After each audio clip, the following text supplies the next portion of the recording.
सोचिए, आप एक ऐसे मोड़ पर खड़े हैं जहाँ एक हाथ और आपका सफर खत्म। लेकिन आप हार ना मानते हुए आप आगे बढ़ते हैं अपने सपनों की ओर, अपने मंजिल को पा लेने की चाह में। फिर आप अपने सपनों को पा लेते हैं एक खूबसूरत अंत देते हुए। जी हाँ, हम बात कर रहे हैं इंडियन वुमेन्स टीम के वर्ल्ड कप विनिंग जर्नी की, जहां न्यूजीलैंड के अगेंस्ट डू और डाई में जीतते हुए विश्व विजेता बनने तक का सफर। और ये सफर जिसने पूरे देश को गौरव महसूस करवाया। आज के वीडियो में हम बात करेंगे इंडियन वुमेन टीम के पूरे वर्ल्ड कप जर्नी की।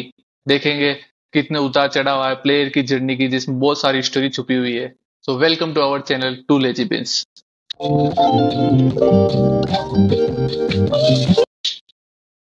फैजल, कैसा क्या माहौल है वर्ल्ड कप जीतने के बाद? भाई वर्ल्ड कप तो बहुत शानदार रहा है। आई थिंक ऐसा भाई। लग रहा था हम जीतेंगे, लेकिन जो हम्म।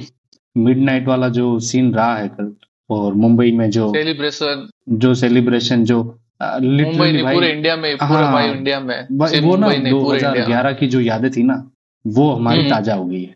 यही हमने 2011 में देखा था, सेम फील सिनेरियो किया था, था। सेम हमारा हम्म। मुंबई वेन्यू था। और 2011 का वर्ल्ड कप और 2025 का वुमेन्स वर्ल्ड 2025 कप, का मैं मानता हूं कि ये दोनों इंडियन फैंस के लिए बहुत बड़ा दिन था। नो डाउट दिया कल का नहीं है मैच भाई शानदार दिन। था। कल ऐसी रात थी जो खत्म भी नहीं हो रही थी, सेलिब्रेशन खत्म नहीं हो रहे थे। पोस्ट मैच अपने इतने सेलिब्रेशन देखे, उनके प्लेयर्स के देखे, फोटो सेल्फी रील्स आ रही है, क्या आ गया। बाकी मजा आ गया। जर्नी पूरा वर्ल्ड कप सामने फॉलो किया अपन ने। सामने पूरी टीम का सपोर्ट, इंडियन मेंस का सपोर्ट मैच में, अपने इंडियन, मैच में। हाँ वीडियो आए थे। रोहित शर्मा अपना, रोहित शर्मा का मैच का सचिन। जाना, सचिन, वीवीएस लक्ष्मण। भाई और रोहित शर्मा, भाई रोहित शर्मा अपना इमोशनल हो गया था, ज्यादा रोहित मुझे लग शर्मा रहा वाला था। तो बस वो जो लास्ट जो पिक्चर्स आई थी उसमें ना, बस ऐसा लग रहा था ना बस भाई के भाई मैं क्यों उसको नहीं जीता वर्ल्ड उसको कप। पता। हाँ, उसका उसका 2023 का वर्ल्ड एक्सप्रेशन कप बस ये था, भाई मैं क्यों नहीं जीता यार। मतलब उसका ऊपर देखना भाई, शायद। सच में बहुत इमोशनल मोमेंट लग रहा था कहीं ना कहीं। नहीं, वो आ, दिनेश कार्तिक का एक आया है कोई दिनेश कार्तिक ने कहीं बोला था कि एक दिन पहले उसकी रोहित शर्मा से बात हुई थी। रोहित शर्मा ने हम्म बोला था कि मैं हम्म कल का मैच देखना आऊंगा और मैं हाँ। फील करना चाहता हूँ कि अपने होम ग्राउंड पे वर्ल्ड कप जीतना कैसा लगता है। तो अरे वो भाई। इसी इसी मेंटेलिटी से आया था और इंडिया ने वो हम्म पूरा किया। वो फील कराया कि भाई होम होम वर्ल्ड कप जीत के कैसा लगता है। भाई फील किया तो बंदे भाई ने कल। सफर तो भाई कल सफर बंदे तो ने बहुत फील किया। अच्छा रहा हाँ, पूरा वुमेन्स टीम का पूरी जर्नी अच्छी थी, पूरा वर्ल्ड कप का। और सारे प्लेयर्स यार, तू एक दो प्लेयर्स की बात कर, सबकी इंडिविजुअल जर्नी इतनी इंस्पिरेशनल है। हर भाई किसी कल प्लेयर की जर्नी उठा के जर्नी देख तो लो। No doubt Indian women's team की जो जर्नी है उसके बहुत सुपर है। मतलब कहाँ से आप आ रहे हो, आपका जो बैकग्राउंड लेवल क्या क्या है। बैकग्राउंड है, ठीक है, हाँ। आपका आप जरूर आपका कोई बड़ा बैकग्राउंड भी नहीं है, ऐसा नहीं कि कोई किसी बहुत नहीं। बैकग्राउंड लोग। मतलब हमारे कई ऐसे प्लेयर्स हैं जिनके मतलब हम्म। फादर की जो जॉब है वो कहाँ पर है। कोई मतलब एक्चुअल में वो है काफी किसी के स्ट्रगल सिनेरियो से आ रहा है। सबका एक स्ट्रगल है, स्ट्रगल लाइफ किसी है का वो। ऐसा। मेरे को नहीं लगता पूरी टीम में कोई एक दो प्लेयर को छोड़ दे किसी का ऐसा नहीं था हमको आगे जाके वुमेन्स वर्ल्ड हम्म वर्ल्ड कप या ऐसा क्रिकेट खेलना, वो भी मेरे को नहीं लगता। किसी ने क्रिकेट ऐसे स्टार्ट किया था। श्री चरनी, उसकी जर्नी तुझे पता है, वो अपने हैदराबाद में कहीं पे 100 मीटर 200 मीटर उसकी तैयारी कर रही थी, लेकिन उसके कोच ने देखा उसको बॉलिंग करते हुए प्रैक्टिस में, तो उसको बोला ठीक है सप्ताह में आप 2 दिन बॉलिंग प्रैक्टिस करो, फिर 2 दिन से पूरे सप्ताह फिर क्रिकेट में उसने, तो मतलब सारे प्लेयर्स की, हरमनप्रीत सबकी इंस्पिरेशनल जर्नी हरमनप्रीत है। की है, सबकी है। जेमिया रोड्रिगेज भी दीप्ति, अपने स्कूल टाइम में जेमिया, हाँ। हॉकी हॉकी टीम में थी, नेशनल टीम, नेशनल हाँ स्कूल वही है। प्रोग्राम हाँ। खेला था उसने। तो ये था ना। और इम्पोर्टेंट चीज है ना कि भाई इस विनिंग के अंदर ना एक प्रॉपर टीम हम्म। परफॉर्मेंस आया है। हम अगर अगर स्टेट उठा के देखेंगे तो एवरी सिंगल प्लेयर ने अपना कंट्रीब्यूशन किया है। हम ये नहीं कह सकते कि एक सिंगल प्लेयर नहीं ने अपने किसी, दम हाँ पर किसी जीता है। सिंगल, हाँ। और भाई पूरी प्लेयर्स की टीम बात करें, परफॉर्मेंस कोच अमोल मजूमदार, उसकी भी जर्नी बहुत कहीं इंस्पायरेबल है। मैं देख रहा उसको था भाई। उसको सचिन, मेंस में हाँ। जगह नहीं मिल पाई है और उसने मेंस में वुमेन्स टीम जगह में। जो सचिन, हाँ जो सचिन और विनोद कांबली ने जो 664 की पार्टनरशिप की थी, उसमें hmm first down Amol Majumdar pad पहन के बैठे थे, 2 दिन इन्होंने वेट किया लेकिन इनका हम्म नंबर नहीं आया। फिर वहां से इंडियन टीम में भी इतना मौका नहीं मिला, वहां से वर्ल्ड कप वुमेन्स टीम के कोच बनना, फिर हम्म उसको वर्ल्ड कप जिताना, प्लेयर्स कोच।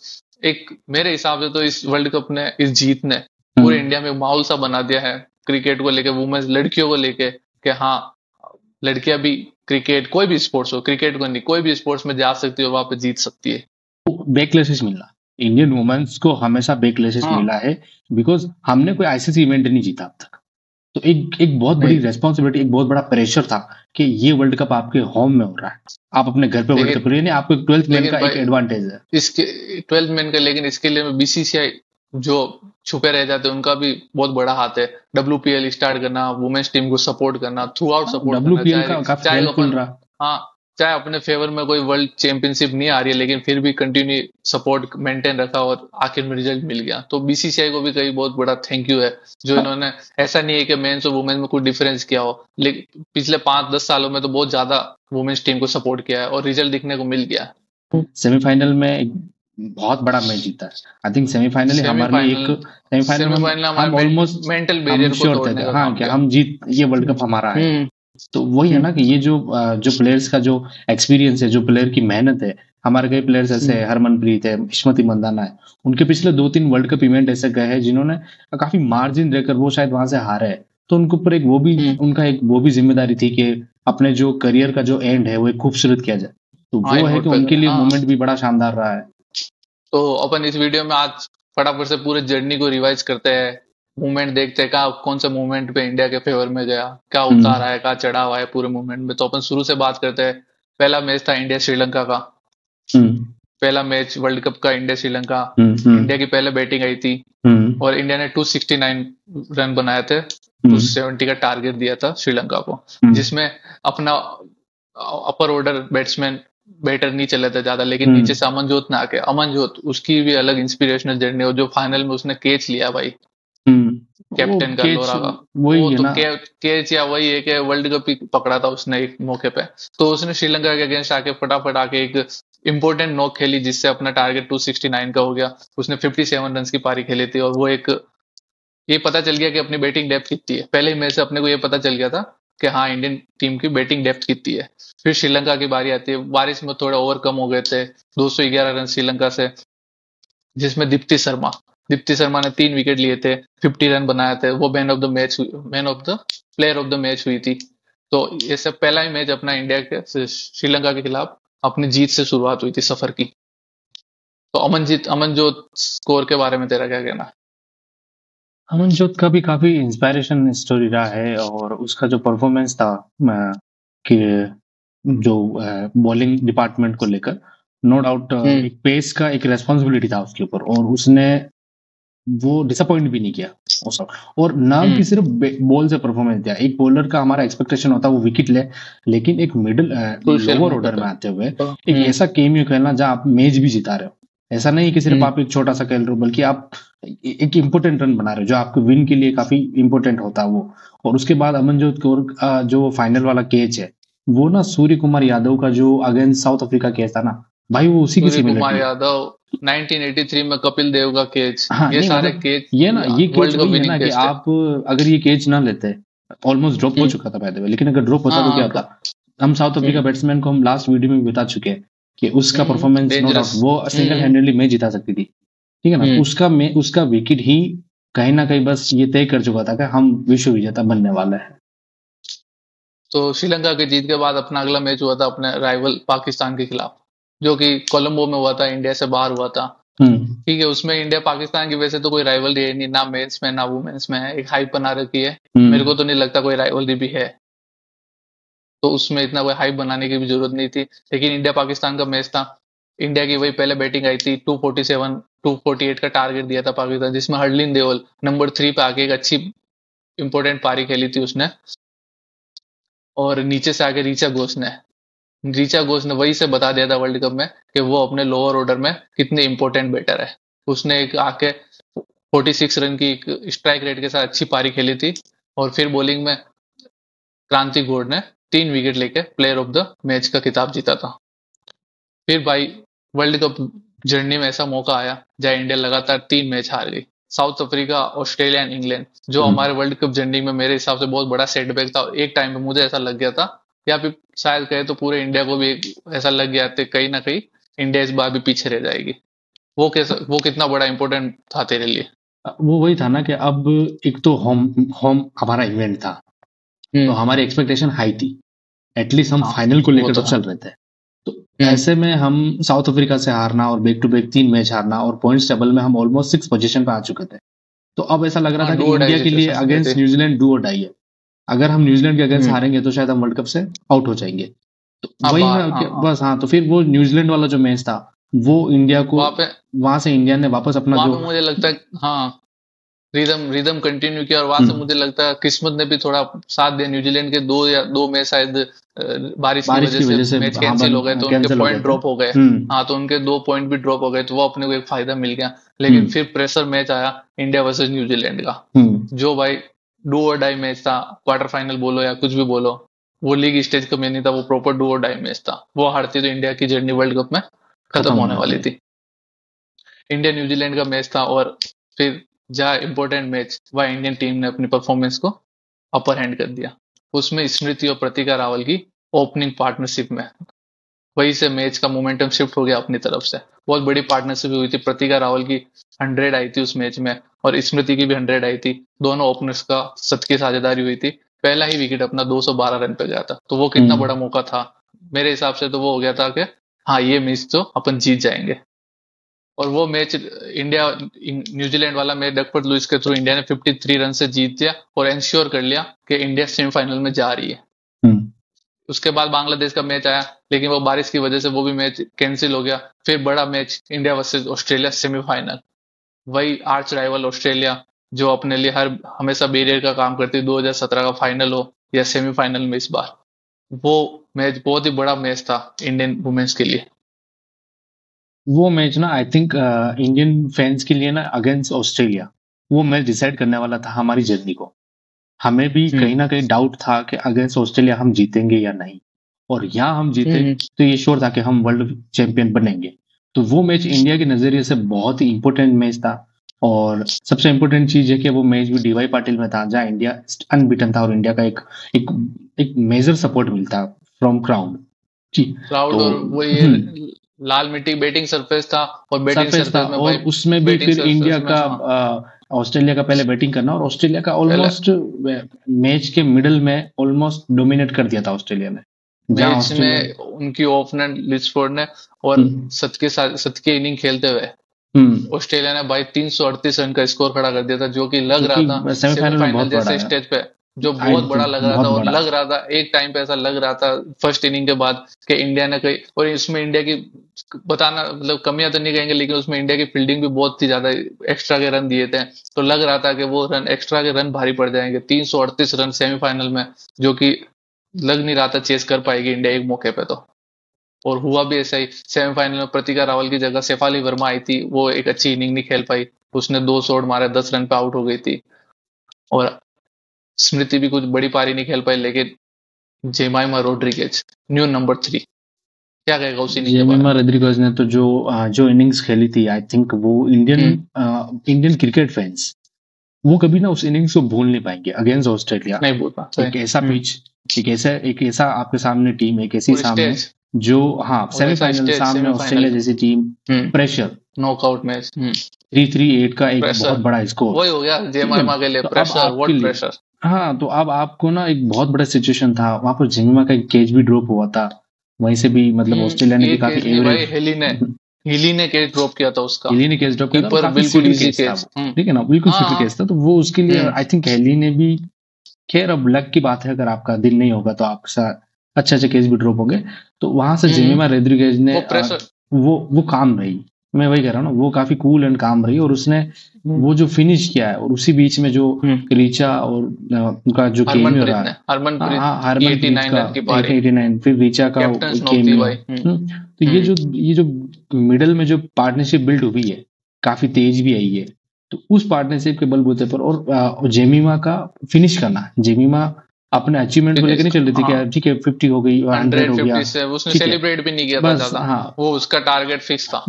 लेकिन उस तो मैच में मेरे को ज्यादा लगता है दीप्ति और रीचा घोष की पारी, जो जेमाइमा के कंपैरिजन में, उसके कंपैरिजन की तो नहीं है, लेकिन उन दोनों का लास्ट में आके स्ट्राइक रेट मेंटेन करते हुए, छोटी सी नॉक खेली लेकिन स्ट्राइक रेट मेंटेन रखी 100+ की, उससे थोड़ा बहुत जेमिमा से प्रेशर रिलीज हो गया, और इंडिया ने एक अनबिलीवेबल चेस कंप्लीट किया था। जीत कर लिया, और फिर इसी के साथ हम फाइनल में आ गए थे, और वही तो फाइनल में फाइनल में वही आगे ऑस्ट्रेलिया। उस जीत ने हमको मेंटली एक इतना बना एक दिया कि एक हाँ, और हमारा बूस्ट हो गया था, हमारा जो कॉन्फिडेंस था बूस्ट वो हो गया, बूस्ट हो चुका मेंटली था, बूस्ट मिल गया कि हम हाँ, और हमें फिर ऐसा काफी लग एडवांटेज गया था। था इस बार जीत जाएंगे। हाँ, हाँ, और और उस अगेंस्ट जीत हम से ऐसा वो ऑस्ट्रेलिया, हाँ ऑस्ट्रेलिया से जीतना, चाहे वो लीग मैच हो या सेमीफाइनल हो, क्वार्टर फाइनल हो, फाइनल हो, ऑस्ट्रेलिया से जीते आपका एक मेंटली अपर हैंड हो जाता है कि हाँ अब हम कोई भी मैच और किसी भी ओपोनेंट को हरा सकते हैं। और फिर आया फाइनल, जो कि भाई फाइनल ने बहुत ज्यादा वेट कराया। एक तो बारिश आ गई, तो उससे 2-3 घंटे का मैच और डिले हो गया। और फिर फाइनल जैसे मौके पे हरमनप्रीत का टॉस हारना, उससे थोड़ा हो गया क्या पता गीली आउटफील्ड होगी, शाम को ड्यू आ जाएगी, तो वो भी थोड़ा रिस्क लग रहा था। लेकिन ऐसा कुछ हुआ नहीं, ड्यू वगैरह कुछ आई नहीं। और पहले इंडिया ने बैटिंग की और 298 का रन बनाया, 299 का टारगेट दिया। एक टाइम पे ऐसा लग रहा था ना कि हमारी ना सिचुएशन स्टार्टिंग में काफी बेटर थी। सो आई थिंक ऐसा लग रहा था कि हम आई थिंक 320 330 स्कोर करेंगे। तो जब 15 ओवर कंप्लीट हुआ तो ऐसा लग रहा था शायद हम 20-30 रन शॉर्ट हो गए, ऐसा लग रहा था। और पिच थी, वो बैटिंग सरफेस था, तो कहीं ऐसा था कि कहीं देखा था सेमीफाइनल में कहीं ऐसा ना हो कि कहीं ऐसा ना हो कि इंडिया बॉटल साउथ अफ्रीका भाई, हाँ, क्योंकि मोमेंटम साउथ अफ्रीका लेकर गया, मोमेंटम मैच का साउथ अफ्रीका लेकर गया। 320-330 चाहिए थे, वो 300 पे लास्ट ओवर में ऐसा लग रहा था ना, लास्ट ओवर में इंडिया 300 का देख रही है। इंडिया एक बाउंड्री की मतलब तलाश में था कि बाउंड्री मार दूं मैं, लेकिन साउथ अफ्रीकन बॉलर ने बाउंड्री नहीं, तो मोमेंटम कई हद तक अफ्रीका लेकर गया।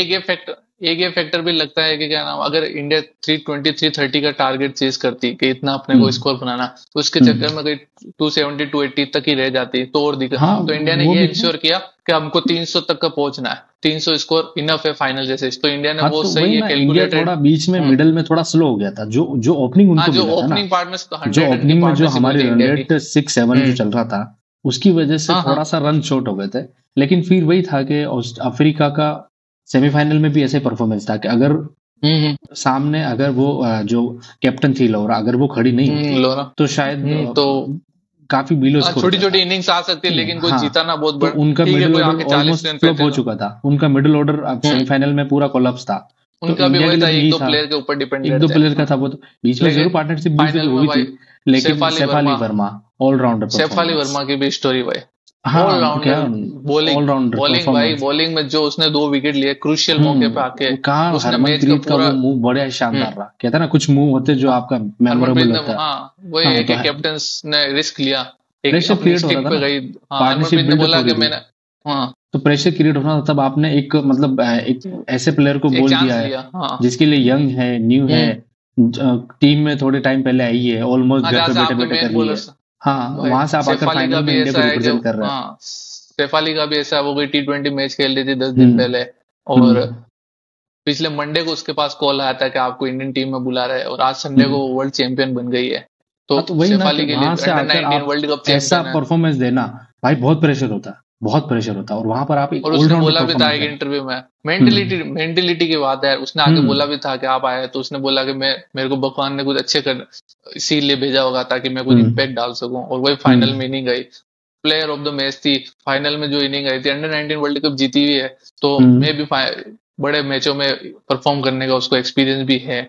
और क्या इनिंग थी उसकी शेफाली वर्मा की, वन ऑफ द बेस्ट थी वो। आप काफी शेफाली वर्मा थोड़ा टाइम और खेलती तो शायद 300 प्लस हम जरूर स्कोर करने वाले थे। शेफाली बनाती लेकिन अब शेफाली का वही है ना, हिटिंग अच्छी है उसकी, और उसने अच्छा मूव स्टार्टिंग का जो उसने जो स्टार्ट किया था ना, शेफाली का जो कंट्रीब्यूशन था, उसी के साथ दम पर हम 300 को टच किया था। हाँ, वरना अदरवाइज अगर हमारा ओपनिंग भी जीता तो शायद, हाँ अगर हमारा ओपनिंग भी अगर जल्दी कोलैप्स हो जाता तो शायद रिजल्ट कुछ और होता। क्यों, लेकिन फिर भी टीम परफॉर्मेंस था, ऐसा नहीं था कि सिर्फ एक प्लेयर ने करा है, काफी टीम परफॉर्मेंस था, पूरी टीम ने जी जान लगाया। नीचे से आके दीप्ति ने 50, दीप्ति ने भी 50 मारी। हाँ वही ना, कल दीप्ति का एकदम काफी मतलब ऋचा घोष का तो भाई, ऋचा घोष का तो जैसे वो हो गया है परमानेंट, आना है छक्के मारने, 2 चौके मारने हैं। उसका केम ही वही है ना, उसका केम हिटर वाला है, आप आओ और हिट करो और वो सक्सेस। कोई प्रेशर नहीं है, कोई प्रेशर नहीं, उसको किसी बात का प्रेशर नहीं है, वो जब चाहे छक्के मार सकते, उसको कोई प्रेशर नहीं। जो डिक्लर गई थी अफ्रीका का, उसका भी यही था, आ रही थी वो हर बॉल बस हिट करने के चक्कर में थी, तो कई हद तक ये रहा कि हमारी बॉलिंग भी अच्छी रही, और फिर वही इन द एंड में हम मिडनाइट में लेकिन विश्व विजेता बन गए। हर प्लेयर की अपनी एक स्टोरी है और अपने परफॉर्मेंस थी उसके, लेकिन इंडिया वर्ल्ड चैंपियन। और ये इस चीज को तू कहा रखता है, अगर मैं रैंकिंग पूछूं तुझसे 1983, 2011 वर्ल्ड कप और 2025, तो भाई मैं 30 पे ऑर्डर में रखूंगा। किधर क्या रहेगा? मैं 3 पे रखूंगा, मेरे लिए विनिंग थर्ड नहीं, पर है। तू तीसरे पे रखूंगा नहीं, मेरे हिसाब से भाई पहले पे 1983 जिसने पूरे इंडियन हम्म क्रिकेट को, पूरे इंडियन कंट्री में क्रिकेट को एक नया स्पेक्ट्रम दिया। सेकंड हम्म पे मैं रखूंगा 2025 की, क्योंकि ये हाँ, वुमेन्स के लिए बहुत बड़ी चीज है। आज अपने को हम्म लगता है ठीक है, अपन भी इससे पहले 6 महीने पहले वुमेन्स टीम को इतना नहीं करते थे, सही बात हम्म बताया तो अपन ठीक है कि खेलते हैं जीतते हैं तो कुछ है नहीं, लेकिन इससे जो ग्राउंड लेवल पे इसका इम्पैक्ट अपने को 10-20 साल हम्म बाद पता चलेगा। जो 1983 वर्ल्ड कप का इम्पैक्ट सचिन ये वाले जनरेशन, सौरव गांगुली, जो 15 साल हम्म बाद पता चला उस इम्पैक्ट का, वो मेरे को लगता है इस जीत का इम्पैक्ट अपने को 10 साल बाद देखने को मिलेगा। अब वो अभी है ठीक है, आपका अभी अपने ऐसा को लग रहा मानो, है जीत गए लेकिन फॉर क्या मी है। 2011 इज द सेकंड, मैं उसको नहीं, 25 को अगेंस्ट भी 2011 में रखूंगा। अपना इमोशन के अपना बचपन था, हाँ लेकिन मैं इंडियन क्रिकेट के स्पेक्ट्रम में देखूं कि हम्म इंडियन क्रिकेट के लिए जीत, तो मेरे हिसाब से भाई ये दूसरा ठीक है। हाँ 2011 वो वर्ल्ड अगर कप आप की जीत फर्स्ट भाई एवर अपने लिए चैंपियन बने हो एज ए कहीं वुमेन्स ना में, कहीं अपन ने तो वही देखा आपका है। अपन ने 19 हाँ अपन ने 1983 तो अपन ने देखा भी नहीं, सिर्फ सुना है। तो हम्म 2011 तो अपन ने पूरा जिया है पूरे वर्ल्ड कप को। तो लेकिन हमारे एक लिए भी मैं क्रिकेट 2011 के फर्स्ट एवर ही था पर्सपेक्टिव से ना। देखूं, हमारे लिए भी 2011 फर्स्ट हाँ एवर नहीं था। वो है, लेकिन सो मैं मेरा बता रहा हूँ पर्सपेक्टिव से, हम्म क्रिकेट हम्म पर्सपेक्टिव से, कि वो आपका कितने जनरेशन को इन्फ्लुएंस करेगा। लेकिन अगर आप हाँ एक बात करोगे ना कि भाई विच वन इज बेटर, कि कहाँ आपने एंजॉय किया, हाँ कहाँ आपने, और तो भाई 2011 का जो हाँ, वाइब्स है एंजॉय ना, तो वो तो है वो ही है। वहाँ वो अलग है। 2011 हम्म को आप ऐसे नहीं कर सकते हो, 2011 की हाइप अलग थी, लेकिन 2011 में भी। मैं इंडियन हाँ क्रिकेट इंडियन के क्रिकेट उसमें टीम के व्यू में देख फ्यूचर रहा के हूँ, पर्पज इंडियन से देखोगे क्रिकेट तो के आप लिए। वो अलग है, क्योंकि हाँ मेरे तो मेरे हिसाब से हिसाब तो से वही है। बाकी तो भाई वो जिया था अपन ने भी 2011, मेरा भी हाँ वन वही ऑफ फेवरेट। 2011 से तो जो चाहे बस वो 2000 हाँ Dhoni finish on off world in जो स्टाइल, 2007 वो का तो T20, हाँ जो 2007 का T20 वर्ल्ड कप और 2011 का, वो अपना हाँ बचपन भाई था भाई। ठीक है, मैं अभी कह भी रहा हूँ अपन मैच इंडियन देख रहे हैं, क्रिकेट अभी टीम भी का T20 रिडेम्पशन वर्ल्ड हुआ कप है जीता, चैंपियन ट्रॉफी। 2007 हम्म एंड 2011, जहां हमने ऑस्ट्रेलिया का डोमिनेट पावर खत्म किया है। ऑस्ट्रेलिया वही जो उस पे तो लगातार भाई तीन अपन कभी साल आराम से चैंपियन, वीडियो लगातार तीन बनाएंगे। वर्ल्ड कप बना है। उस पे कभी और बात करेंगे, लेकिन आज का टाइम वुमेन्स का है, वुमेन्स चैंपियन है। लेकिन साउथ अफ्रीका के लिए भी मैं कहना चाहूंगा, लगातार 3 आईसीसी फाइनल्स आ रहे हैं, 2023 T20 world cup, 2024 T20 world cup और हम्म 2025 ओडीआई वर्ल्ड कप। ठीक है गाइस, तो कमेंट में बताइए आपको सबसे अच्छी परफॉर्मेंस क्या लगे पूरे वर्ल्ड कप की जर्नी में, और चैनल को लाइक कीजिए, शेयर कीजिए, सब्सक्राइब कीजिए टू लेजिबिन्स।